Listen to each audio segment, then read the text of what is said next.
Have you ever caught yourself saying, "I'll never parent the way my parents did," only to catch a glimpse of yourself in the middle of a tough moment and think, "Oh no, I sound just like them"? It's one of life's strange truths. The way we were parented has a way of showing up in how we parent, often in ways we don't expect. But what if we could better understand the patterns, break the unhelpful cycles, and truly parent with intention? That's exactly the kind of insight Philippa Perry offers in the book You Wish Your Parents Had Read. This isn't your typical parenting book filled with rules and one-size-fits-all advice. Instead, Perry takes us on a journey of understanding, helping us see how our childhood experiences, the way we handle emotions, and even the things we don't talk about can influence our relationships with our children. What's refreshing about her approach is that she's not asking for perfection.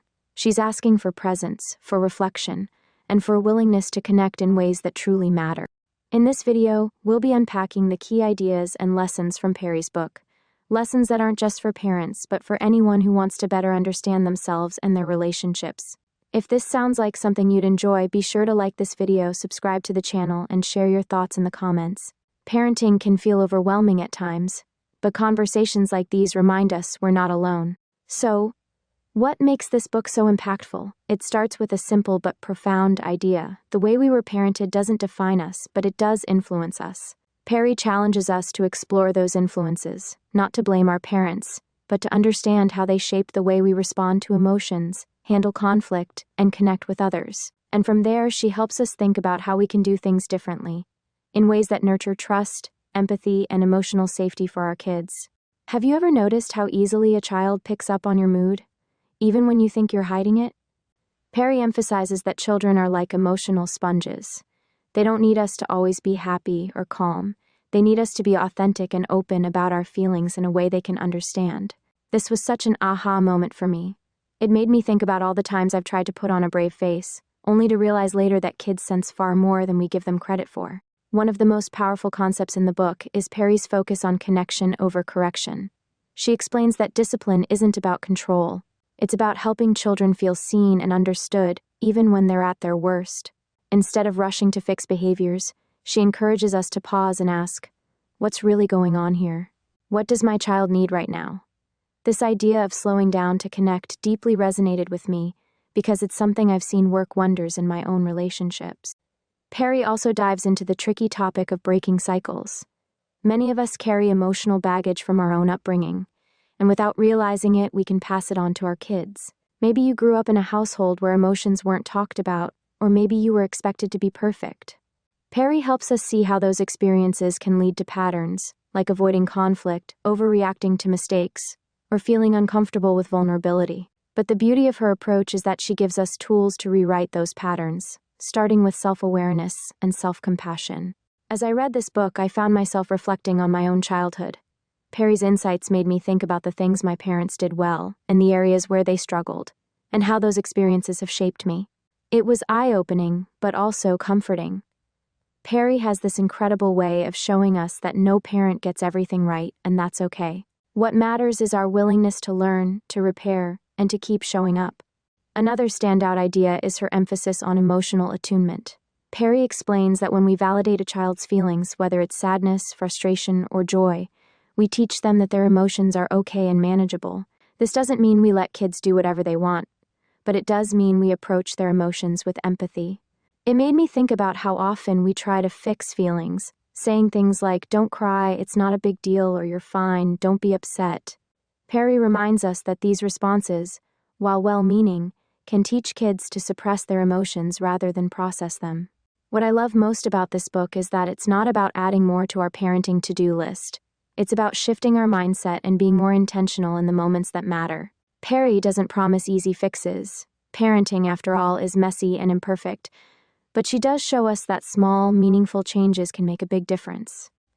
As we explore this book together, I encourage you to think about your own experiences, both as a parent and as someone who was once a child. What patterns have you noticed in your relationships? What lessons from your upbringing do you want to carry forward, and what do you want to leave behind? These questions might not have quick answers, but they're worth pondering.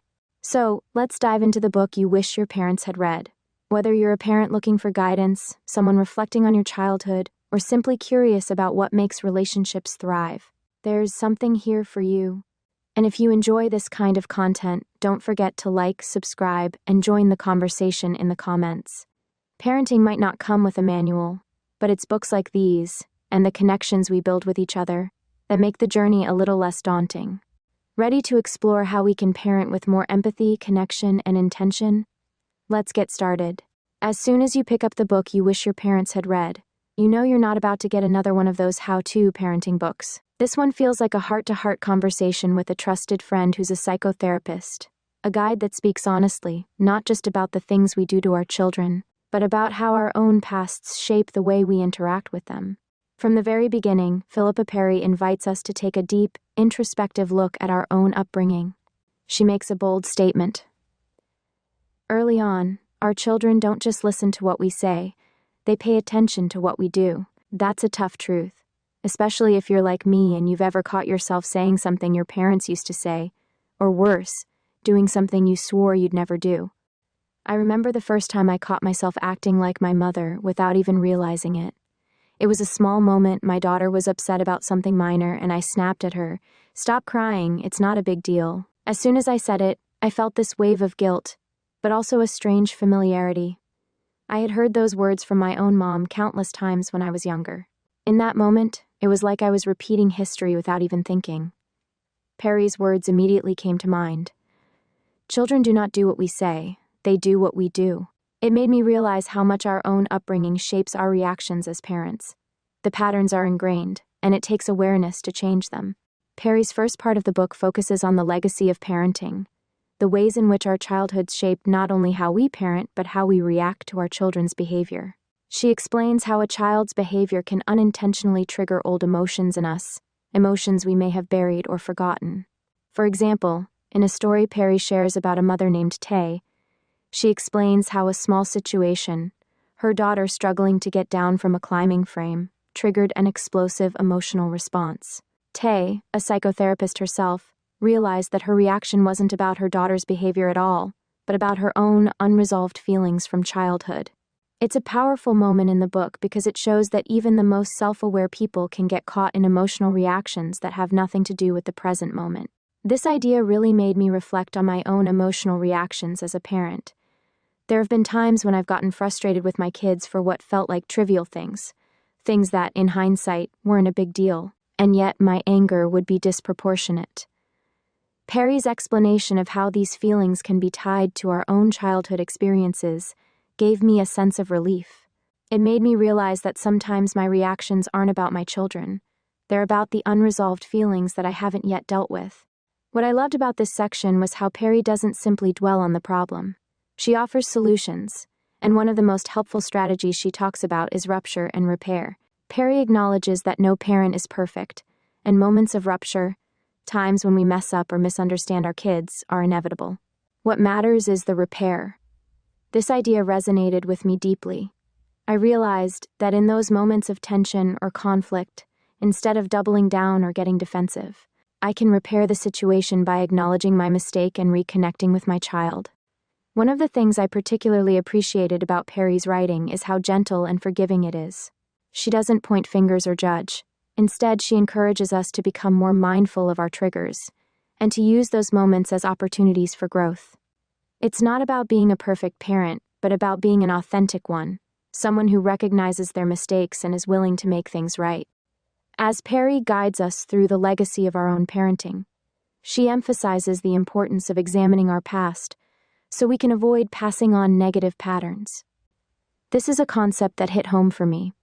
I began to realize that the things I loved about my upbringing, like the unconditional support and love from my parents, were things I wanted to carry forward. But I also recognized behaviors and habits I didn't want to repeat, such as times when my parents didn't always listen to my feelings, or when they seemed too busy to engage with me. Perry helps us identify these patterns so that we can be more intentional in our own parenting. And I think that's one of the greatest gifts a parent can give to their child. As we move deeper into the book you wish your parents had read, Philippa Perry begins to shift from exploring the influence of our past on our parenting to focusing more on our children's environment, how the dynamics at home, the atmosphere we create, and how we communicate affect the emotional well-being of our kids. It's eye-opening because it shows how the foundation we lay for our children goes beyond just setting rules or expectations. It's about fostering an environment where they feel heard, seen, and understood. One of the first things Perry tackles is the idea that it's not the structure of the family that matters most. It's how the family members get along. Whether parents are together or separated, what's truly important is the way the parents interact, and how the child perceives those relationships.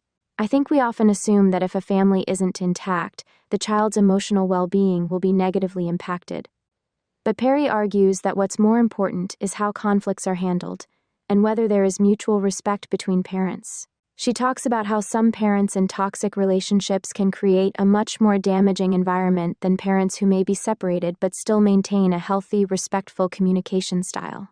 This really hit home for me because I've seen families where parents stay together for the kids, but the tension is so palpable that it affects everyone. I've also seen families who are separated yet remain united in their parenting approach and have a strong, positive influence on their children. Perry makes the point that children benefit from peace and respect in the household, whether that comes from two parents living together or apart. It's the consistency and emotional security that children need to thrive. Perry's focus on conflict, how we argue and how we don't, is another area where I had to pause and reflect. As parents, we often try to shield our children from conflict, but Perry argues that when done constructively, conflict can be an opportunity for growth. What matters isn't avoiding arguments, but how we argue. Are we respectful? Do we model calm, thoughtful communication? Do we involve our children in solving problems, or do we shut them out of the process? Perry's advice on arguing in front of kids is not about pretending to be perfect, but about showing them how disagreements can be handled, with respect, kindness, and compromise. This idea reminded me of a time when I had a disagreement with my partner in front of our children. I used to think that avoiding conflict in front of them was the best course of action, but one day I realized that wasn't the lesson I was teaching them. After we had our discussion, I apologized to them for any tension they might have felt and explained how disagreements happen even in the best relationships, and that what matters most is how we work through them. I wish I had known Perry's advice sooner. It's about providing children with a model for dealing with difficult emotions and helping them feel secure even when things aren't perfect. Then, Perry dives into the importance of validating a child's feelings. She describes how crucial it is to recognize and acknowledge their emotions, even when they seem irrational or overblown. This concept really resonated with me because it reminded me of all the times I've brushed off my kids' feelings, thinking they were being overly dramatic or not understanding the bigger picture. Perry explains how important it is not just to acknowledge feelings but to contain them, meaning, as parents, we provide an emotional safe space for our children, where they feel understood and supported. I'm guilty of having sometimes downplayed my children's emotions, particularly when I felt overwhelmed by their intensity. But Perry reminds us that when we do that, we're not teaching them how to regulate their emotions. We're teaching them that their feelings don't matter or aren't valid. One of her examples in the book was a child who was upset over something minor, like not getting a toy they wanted. As parents, it's easy to dismiss this as a small thing, but Perry emphasizes that to the child, their emotional experience is real and significant. It reminded me of a time when my son was crying over something that, in hindsight, seemed trivial, but at the time, it was his world. Recognizing his feelings and providing comfort in that moment, rather than brushing it off, helped him process the emotion and move forward. There's also the recurring theme of emotional resilience in this section, and Perry explains how crucial it is for parents to model emotional resilience. She talks about how children need to see us experience, process, and bounce back from our own emotions to learn how to handle their own. Perry stresses that it's not about keeping everything together at all times. It's about showing our children that we too have emotions, and that it's okay to express them and work through them. What I really appreciate about this book is how Perry doesn't idealize parenting. She knows it's messy, she knows it's hard, and she doesn't expect perfection. But what she does offer is a roadmap for fostering emotional intelligence and understanding in our children by focusing on how we can emotionally attune to them. One example that struck me was Perry's advice on listening with empathy. When our child is upset, instead of immediately offering a solution, we should first listen, acknowledge their feelings, and offer validation. This can make such a difference in a child's emotional development, and is something I want to practice more consistently. In this section, Perry also tackles the importance of play and how it provides children with an essential outlet for their emotions. She describes how unstructured play, especially imaginative play, helps children express their inner world. It made me reflect on how easy it is to overlook the power of play as a form of emotional processing. When I allow my kids to play freely, without my interference or correction, I see them working through their feelings in ways I would never expect. Play isn't just fun, it's therapeutic for kids, helping them process their experiences and emotions. In the final section of the book you wish your parents had read, Philippa Perry shifts her focus to behavior, specifically, the idea that all behavior is a form of communication. She dives into the emotional and psychological underpinnings of children's actions, helping us understand why kids act the way they do, and how we, as parents, can respond in a way that fosters healthy emotional development. Perry's approach to behavior is one of empathy and understanding, rather than judgment or punishment. One of the most powerful insights Perry shares is that every behavior a child exhibits is a message, even the ones that drive us crazy. It sounds simple, but it's a game changer. When a child is acting out, instead of immediately thinking of it as bad behavior that needs to be corrected, Perry suggests we ask, what is this behavior trying to communicate? This shift in perspective completely reframes how we approach discipline. It's not about controlling or changing the child's behavior in the moment. It's about understanding the root cause and responding with empathy. I have to admit, I often default to reacting to my children's behavior without pausing to think about what's behind it. If one of my kids throws a tantrum or refuses to listen, my first instinct is to get frustrated or to focus on correcting the behavior immediately. But Perry makes a compelling argument. By viewing their behavior as a form of communication, I can stop, reflect, and better address the underlying need. It's a shift from frustration to curiosity. Why is my child acting like this? What's going on beneath the surface? One chapter in this section that really stood out to me was about the importance of boundaries. Perry talks about how essential it is to set clear, consistent boundaries for children, but also how crucial it is to define those boundaries in a way that respects the child's feelings. It's easy to fall into the trap of thinking that boundaries are only about saying no or enforcing rules, but Perry explains that boundaries are about creating a safe space where children can explore, learn, and grow. It's about showing them what is acceptable in a loving, respectful way, while also giving them the freedom to make mistakes and learn from them. This brought me back to a time when I had to set a boundary with my daughter around screen time.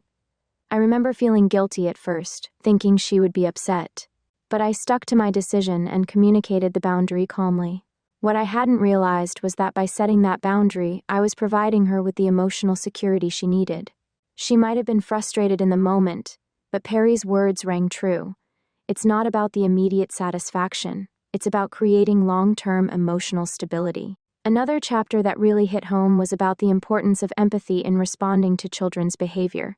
Perry argues that one of the best ways to deal with difficult behaviors is to validate the child's feelings first. This validation doesn't mean we have to agree with their actions, but it helps the child feel heard and understood. In a powerful example from the book, Perry explains how she helped a parent understand that their child wasn't being manipulative or bratty when they threw a tantrum. It was a sign of unmet emotional needs. She helps parents understand that if we want our children to feel safe in expressing their emotions, we need to be the ones who show empathy and emotional understanding, even when we're frustrated. This made me think about how often I've been guilty of brushing off my kids' emotions. When my son throws a tantrum, I sometimes want to shut it down quickly because I'm overwhelmed by the noise and the stress. But Perry encourages us to slow down and validate what they're feeling. Acknowledging their emotions, whether it's frustration, sadness, or anger, helps them process those feelings and learn how to regulate them in the future.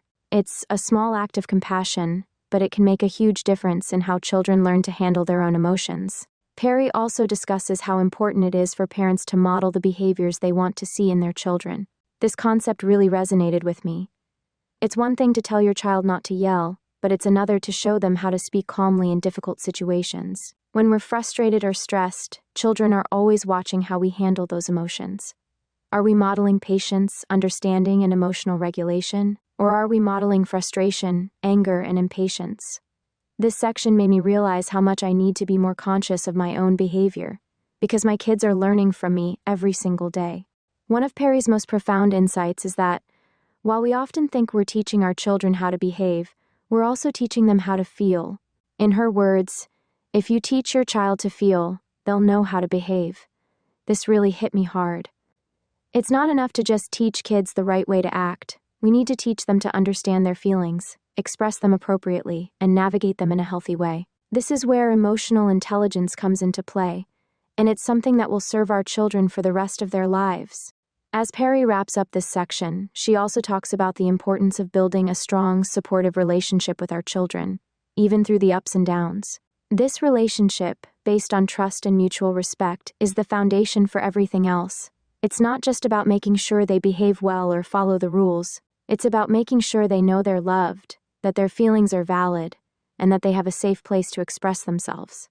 As we wrap up our deep dive into the book You Wish Your Parents Had Read by Philippa Perry, I find myself reflecting on the incredible journey this book has taken us on. It's not just a parenting manual, it's a guide to understanding ourselves, our emotions, and how the past shapes our present relationships.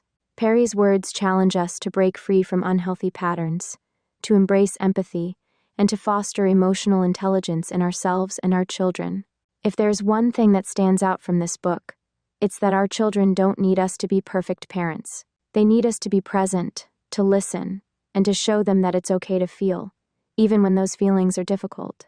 What I love about this book is how Perry blends self-compassion with actionable advice. She doesn't promise that parenting will be easy or that we won't mess up along the way. In fact, she encourages us to embrace our imperfections and focus on repair, because it's not about the mistakes we make, but about how we respond to them. The idea of rupture and repair really resonated with me. Parenting is messy, and we will inevitably hurt our children at times, whether it's through impatience, miscommunication, or unhealed wounds from our own childhoods. But it's never too late to repair those ruptures, to be authentic, and to rebuild trust. As I read, I couldn't help but reflect on my own experiences growing up, and how those experiences have shaped how I interact with my children today. I've noticed moments where my past emotional wounds have triggered reactions that weren't about my kids at all. They were about things I hadn't processed.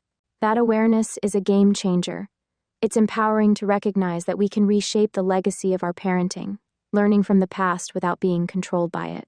Perry's insight into how our emotional responses often stem from unhealed wounds gave me the tools to pause and reflect before reacting, to understand where my emotions are coming from, and to approach my children with more empathy and understanding. One of the most powerful takeaways from this book is the idea that all behavior is communication. It's so easy to view challenging behaviors as problems to be fixed. But when we shift our perspective and ask, what is this behavior trying to tell me? It opens up a whole new way of relating to our children. Their tantrums, their resistance, their need for attention. It's all part of a larger conversation about their emotional world. By listening, validating, and modeling healthy emotional regulation, we can help them develop the skills they need to navigate their own feelings as they grow. The impact of this book extends beyond just parenting. It's about building better relationships with everyone in our lives, partners, friends, even coworkers. The lessons about empathy, self-awareness, and emotional communication apply to all relationships. Perry's approach encourages us to be more mindful, to not just react but to respond with intention, understanding, and love. So, as you reflect on these ideas, I'd love to hear your thoughts. What part of this book resonated most with you? Have you noticed patterns from your childhood that have influenced the way you parent or relate to others? How can you use the idea of rupture and repair to strengthen your relationships? Let's keep the conversation going. Share your reflections in the comments below. And if you found this summary helpful, don't forget to hit the like button, subscribe to the channel for more book summaries like this, and share this video with anyone who might benefit from these insights. Parenting, like life, is a journey, and we're all in it together. Let's continue to support each other, learn from each other, and grow. As we close out today's video, I want to leave you with a thought from Perry. You don't need to be the perfect parent. You need to be the parent your child can count on. That's the heart of it, isn't it? It's not about getting everything right. It's about showing up, being real, and providing a safe emotional space for your child to grow. Thanks for watching, and I look forward to hearing your thoughts. Keep reflecting, keep growing, and I'll see you in the next video. Take care.